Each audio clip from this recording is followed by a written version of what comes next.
Thank y'all. Thank y'all so much. You'll be able to tell from my accent I'm not a native New Yorker. I'm originally from Alabama. You look at me and you know you're a fancy hillbilly, Martin. We thought y'all was too busy down there fucking your cousins to make good fashion decisions.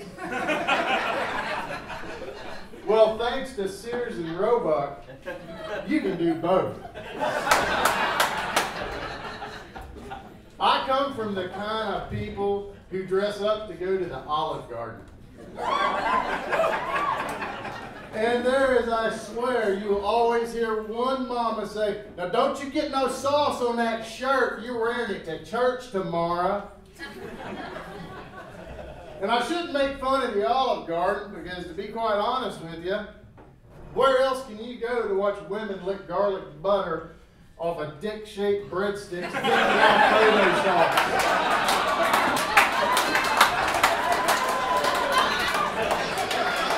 And you know that shit was on purpose. In 1978, the guy who founded this thing was sitting there with a checklist going, chicken Alfredo, check. Lasagna, check. Tuna Ridley, check. What do we got for bread? Guy walked in, we got some biscuits. Guy said, oh, no, that's not going to work. We are aiming for a more sophisticated crowd. Shape them like dicks. They'll be easier to stick into stuff. Now, I saw a Southern family in Times Square this summer. And I know they were Southern because Mama was wearing a tube top. And that is one article of clothing I promise you Walmart will not run out of south of the Mason-Dixon line. This was not a little woman. She looked like a beige Easter egg with a purple rubber band around it.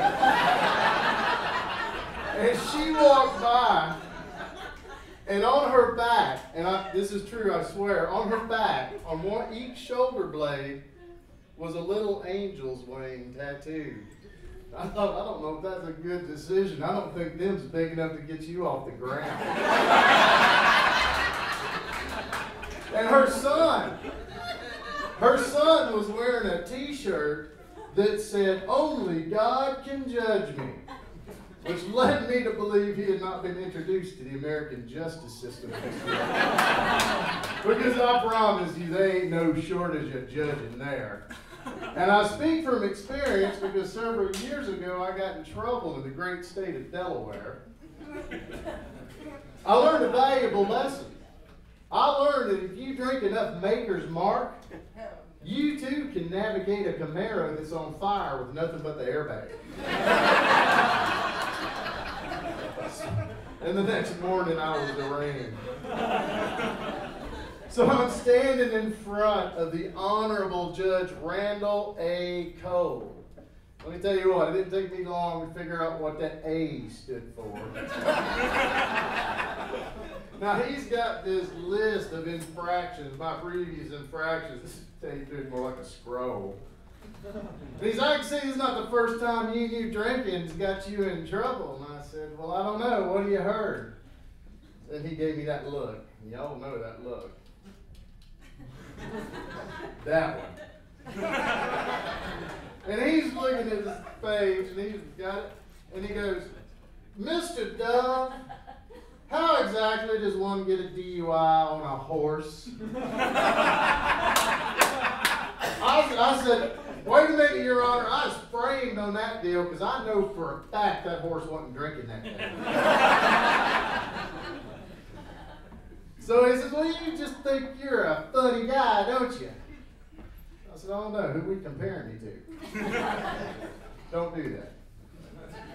So he says, what I'm going to do is I'm going to fine you $5,000, and I'm going to suspend your driver's license. I'm going to give you a little advice. I said, yes, sir, what's that? He says, save your money.